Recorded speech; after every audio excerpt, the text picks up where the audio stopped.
राजन जी, आपण मंचकावर बसलात, राजे झालात। आजपासून आम्ही आपल्याला राजनच म्हणणार।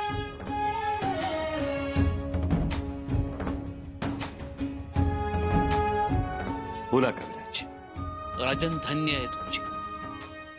आपण खरंच महान आहात। मला सिंहासनाच्या पायरीवर बसवलं, इतका मोठा सन्मान दिलात तुम्ही आम्हाला। या कवी कलशाला अजून काय हवंय? कविराज, आम्ही तुमचा सन्मान जरूर केला, पण तुम्हाला जबाबदारी सुद्धा दिली।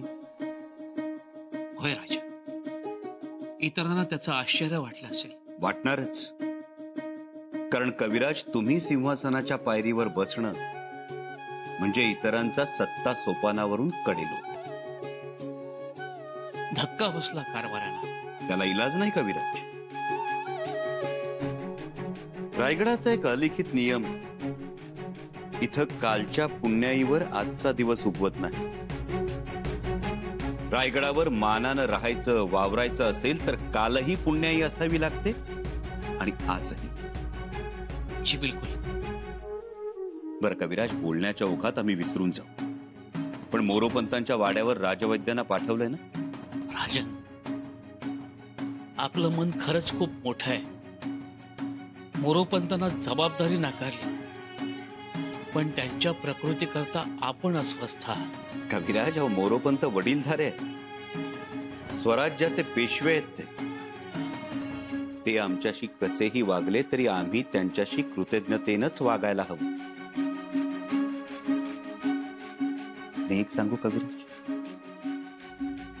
ज्या क्षणी आम्ही सिंहासनावर बसलो त्या क्षणी आमच्यात शिवतत्व संचारल्याचा भास झाला आम्हाला। आमच्या नजरेत समानता आली आणि म्हणूनच की काय, आमच्या विरोधात कट करणाऱ्यांविषयी सुद्धा आमच्या मनात दया निर्माण झाली। पण एक झालं राजन, सर्व सुखावले। आमचा प्रयत्न तोच असेल, पण कविराज, एक गोष्ट आम्हाला कळून चुकली, आपण सदा सर्व काळ सर्वांना सुखी ठेवू शकत नाही। म्हणजे आजवर तसा प्रयत्न करायचो आम्ही, पण अवघड आहे। त्यामुळे इथून पुढे ठरवलं, आपण आपलं चालत राहायचं। कोण काय म्हणेल, कुणाला काय वाटेल या कसल्याचाही विचार न करता।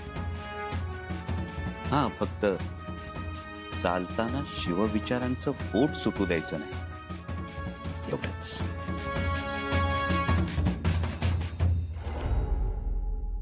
वहिनीसा, अहो अहो, खा खा, तोंड गोड करा। तुम्ही आमचं तोंड गोड केलं ना? अहो ताईसाहेब, काहीतरी वहिनीसा, दक्षिण सुभ्याची जबाबदारी आमच्या स्वारींच्या खांद्यावर सोपवून तुम्ही जो विश्वास दाखवलात ना वहिनीसा, कसं उतराय व्हावं आम्ही। हो पण ताईसाहेब, याबद्दल आम्ही राजांना काहीच बोललो नाही। पण आता तुम्हाला तो अधिकार आहे म्हटलं। तुम्ही आता स्वराज्याच्या राणी साहेब आहात। राणी साहेब आहोत, पण तरीही नवऱ्यानं विचारल्याशिवाय बायकोनं नवऱ्याला सल्ला देऊ नये असं म्हणतात। पण एक आम्हाला ठाऊक आहे, दादासाहेब तुमचा सल्ला घेतात ते, आणि इथंही तुम्ही दादासाहेबांना सल्ला दिलाय हे जाणतो आम्ही। सल्ला नाही ताईसाहेब, विश्वास ठेवला आम्ही त्यांच्यावर। शिवाय हरजीराजे दादांना जी जबाबदारी दिली आहे ती ते जावई आहेत म्हणून नाही, त्यांची मर्दुमगी, त्यांचं धाडस आणि स्वराज्य निष्ठा पाहून त्यांच्यावर दक्षिण सुभा सोपवला, हे लक्षात घ्या। अगदी खरं, पण ही गोष्ट आमच्या स्वारींच्या नाही ना लक्षात येत। काय झालं ताईसाहेब? नाराज झाले आमचे भाऊराय। गणोजी दादासाहेब नाराज आहेत?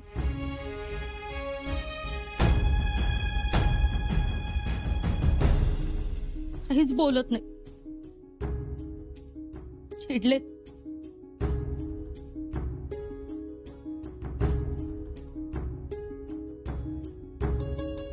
परंतु कारण काय? कारण त्यांना वाटतं की सरदार महाडिकांना झुकतं माप दिलं. कोण कुठला कलश त्याला पायरीवर बसव आणि शिर्केंना मात्र काहीच नाही दिलं. पण ताईसाहेब, शिर्क्यांना तर वतन हवं होतं आणि वतन देणं हे आबासाहेबांच्या धोरणाच्या खिलाफ आहे.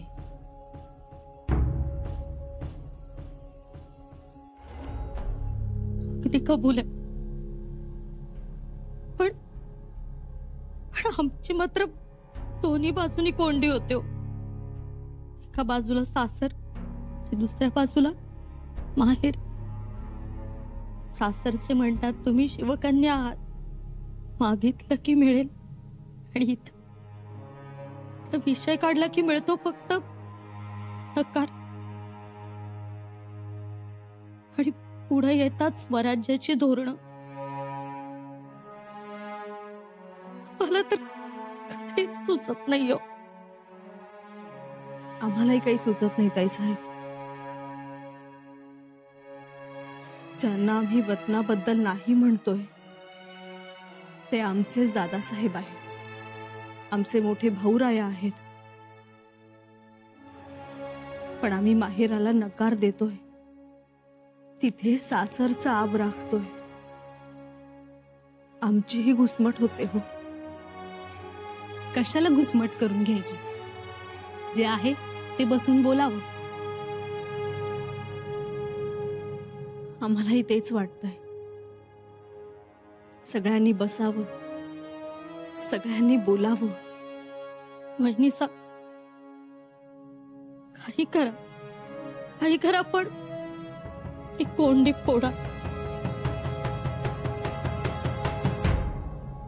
फसवणूक म्हणजे फसवणूक, ती पण भर दरबारात सगळ्यांच्या साक्षीनं. काय फसवणूक केली? तुम्ही गुतलाता छत्र धरण्यात, म्हणून ध्यानात आलं नाही तुमच्या. अहो असं काय करताय गणूजीराव? हा, अहो आपल्या येसूचं मालक, आमचं जावई स्वराज्याचं धनी झालं. अहो केवढा मोठा आनंद. आनंद, त्यांच्या या आनंदापायी आमच्या वतनाचा विषय पाण्यात ढेकूळ विरघळावा तसा विरघळवून टाकला तुमच्या जावयाने. आम्ही असं म्हणतो, कशापायी तुम्ही लावून धरली? हा, नाही आमासनी काही वाटत नाही वतनाचं. झालं तर तुमच्या 3 भावासनी काही वतनाचं वाटत नाही. वाघोजी, संभाजी, देवबाराजे, अहो हे तर विषय सुद्धा काढीत नाहीत. महाराजांनी सांगितलं आणि त्यांनी ऐकलं, हे समजून घ्या. ते आमच्या भावांची तुम्ही समजी घातल्या म्हणून. समजी बिमजी काही घातली नाही तर त्यांना स्वराज्याचं महत्व पटलं. ओ आबा, वतनाचं काय ते बोला आता. अरे तुम्ही बोला नाही बोला, आम्ही या भिजलेल्या घोगड्याचा सोक्षमोक्ष लावणार. गणोजीराव, जरा सबुरीनं घ्या. सबुरी सबुरी, आज पातूर सबुरीच धरून बसलो होतो ना. हातात काय आलं आमच्या? वाटाण्याच्या अक्षता? आता नाही. आज एक तर वतन नाहीतर पतन, दोन्हीपैकी एक काहीतरी घडल. गणोजीराज, अहो असं काय करताय? मंचकारवणाचा नुकताच सोन्यासारखा सोहळा पार पडलाय. रायगडच्या शिरपेचा आनंदाचा तोरा मानानं डोलायला लागलाय. त्यात तुम्ही हे असं वागून त्याच्यावर काय इर्जन घालणार आहे का? इर्जन घालणार की. आमच्या मनासारखं काय बी झालेलंच नाही. आता इर्जन घालणार आम्ही. मनासारखं काय बी नाही झालेलं. अव शिर्क्या घराण्याचा जावई स्वराज्याचा छत्रपती झाला. आमची लेक, तुमची बहीण स्वराज्याची महाराणी झाली. आणखी काय पाहिजे होतं आपल्याला? ते गादीवर बसले म्हणजे सगळं झालं. आपल्या जवळची माणसं राखून ठेवायला नकोत. अहो 16 झाला, पर किती माणसं दुखावली त्याला काही गंती? कोणी दुखावलेलं नाही. होय, जे दुखावलेले नसतील ते लाचार असतील. गणोजी राजे शिर्क्यासनी असल्या लाचारीच्या सवय नाहीत. आता आम्ही शंभूराजांच्याकडे जाणार. जे होईल ते होईल. गणोजी राज, आबा, जे हाय ते हाय, जे नाही ते नाही. गणोजी राज, गणोजी राज. लवकर बरे व्हा पंत. तुम्हाला असे अंथरुणावर पडलेलं बघवत नाही. आता आता काय करावं सोडणीस? बाबा, कविराज येत आहे. आलेच. आई ए बाबा, आई आई काय म्हणतोस? वैद्यराजांना मोरूपंतांचं घर माहित नाही का? हाँ हाँ पंत, लेकिन क्या है? क्या है हा? मंचकारोहणाला सिंहासनाच्या पायरीवर बसून तू जे जहर दिलेस ना, त्याचा हा परिणाम. अहो पंत काका, पायरीवर बसला नाहीस, पायरी सोडून वागलास. ही गेली 6 वर्ष दरबारातील सिंहासनाच्या पायरीवर रुबाबदारपणे बसण्याचा मान मोरोपंतांना. पण मंचकारोहणाला तू त्यांना बसूही दिलं नाहीस. त्यामुळेच त्यांनी हे अंतरून धरलंय. आपला काहीतरी गैरसमज होतोय. तसं काही नाहीये. राजवैद्य या. म्हणजे दरबारातला तू खा मेवा आणि इथे कर सेवा. कलुषा, तुला मी पक्का ओळखून आहे. पंत काका, हो जाऊ द्या ना. काय जाऊ द्या? कोण कुठला माणूस? ना तलवार चालवली, ना मुलकी कारभार केला. स्वराज्यातल्या 5 गावांची नावं तरी लक्षात आहेत का? 5 डोंगरांची, 5 नद्यांची नावं सांगता तरी येतील का? मग असा काय पराक्रम बघितला की ज्याच्यासाठी मोरोपंतांसारख्या अधिकारी पुरुषाला डावललं? सांगा. माझी पंत, नका आता हे काढू. जे घडलं तेच बोलतोय. असा अपमानच करायचा होता तर कशाला कैदीतून मोकळं केलं? मरू द्यायचं होतं खितपत. पण नाही, दरबारात बोलून सर्वांदेखत न दिसणारी तलवार चालवायची. पंत, उपचार करू द्या. राजांनी पाठवलंय राजवैद्यांना. या वैद्यराज, या. बघा, चांगली मात्रा द्या. काय चांगली मात्रा द्या? मात्रा देतील वैद्यराज, पण हा कलुषा घरी जाऊन मंत्र मारेल. मंत्रापुढे मात्रा चालते का? अनाजी पंत, पुरे झाला हा द्वेष. आता बस करा हा गैरसमज आहे. अहो, युवराजांना कैद करायला आपण धावलो, तिथेच आपली पायरी विसरलो. पायरी गेली ती गेलीच. एवढं होऊनही शंभूराजांनी माझ्यासारख्या अपराधी माणसासाठी राजवैद्यांना पाठवलं. हा त्यांचा मोठेपणा झाला. नाजी पंथ, तुम्ही काही बोलू नका. आता हात जोडतो तुमच्या समोर, हात जोडतो मी. हात जोडणं म्हणजे पंतांचा वात हल्लाय. बरायला लागलेत ते तुझ्यामुळे. तुझ्यामुळे बाहेरची माणसं दुखावलीतच, पण घरातली ही माणसं दुखावली आहेत. सांग त्यांना, घराच्या दारातील आग विझवणं सोपं असतं आणि घरातील ठिणगी विझवणं अवघड असतं. आणि आता घरात किती ठिणग्या आहेत हे मोजणं कठीण आहे.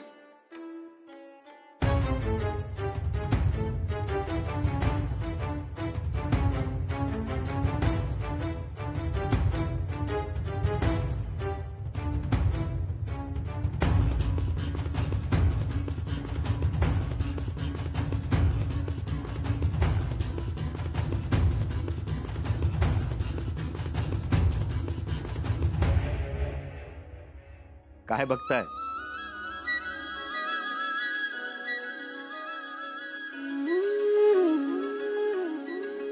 राणी साहेब,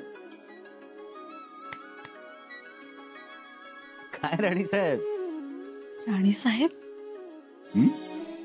तुम्ही आम्हाला राणी साहेब म्हणालात? मग आता तुम्ही युवराजनी नाही राहिलात, राणी साहेब झाला. आमचा तर आमच्या डोळ्यांवर विश्वासच बसत नाही. आम्ही दरबारात काय पाहिलं, काय ऐकलं. खूप छान सोहळा झाला. आता आम्ही तुम्हाला राजे म्हणणार. राजे?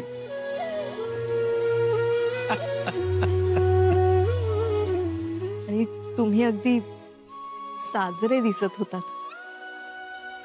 असं? आम्ही एकटेच साजरे दिसत होतो? हो, तुम्ही सिंहासनावर बसल्यानंतर आमचं मन अगदी दडपून गेलं. हो, खूप आनंद झाला आम्हाला. आणि त्या आनंदाबरोबरच आबासाहेबांची आठवणही दाटून आली. येसू, आमची सुद्धा अगदी अशीच अवस्था झाली. खरं तर आम्हाला अजून खेळायचं होतं, बागडायचं होतं, आबासाहेबांच्या सावलीत निर्धास्तपणे वावरायचं होतं, भुईवरच्या गवतात लोळायचं होतं, झाडावर सूरपारंब्या खेळायच्या होत्या, आमच्यातल्याच अल्लडपणाची आणखी दोस्ती करायची होती. पण अचानक आमच्या मस्तकी आला तो राजमुकुट.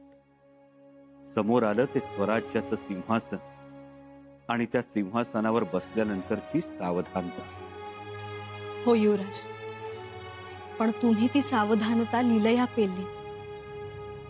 सर्वांना योग्य ती जबाबदारी दिली.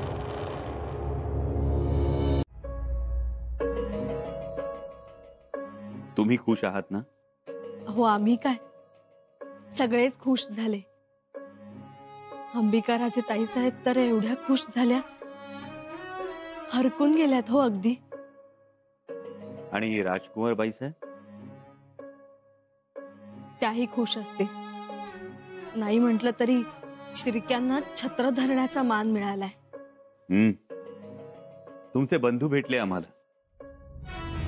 वाघोजीराव, संभाजीराव, देवजीराव मनमोकळं बोलत होते, भरभरून कौतुक करत होते आमचं. भेटले नाहीत ते फक्त गणोजीराव. गणोजी दादासाहेबही भेटतील. तापट आहेत थोडे, म्हणजे त्यांच्या मनासारखं नाही झालं की चिडतात, पण समजून सांगितलं की लगेच शांतही होतात. हो, त्यांच्या स्वभावाची कल्पना आहे आम्हाला. काढू त्यांची समजून. आम्हाला खात्री आहे गणोजीराव आमचा शब्द खाली पडू देणार नाही. आम्ही तुमचा सबूत खाली पडू द्यायचा नाही, आणि तुम्ही मात्र आमच्या शब्दाची कदर करायची नाही. तो कोणचा न्याव? या गणोजीराव, या. असू दे. राजे साहेब, तुम्ही राजे झाला, लई आनंद वाटला. वाटलं होतं आता आमच्या मनासारख्या काही गोष्टी होतील. नाही झाले. हो, काय मनासारखं घडलं नाही गणोजीराव? आमच्या मागण्या त्या कुठं पूर्ण झाल्या? कुठल्या मागण्या? का राणी साहेबांनी कानावर घातल्या नाहीत का काय?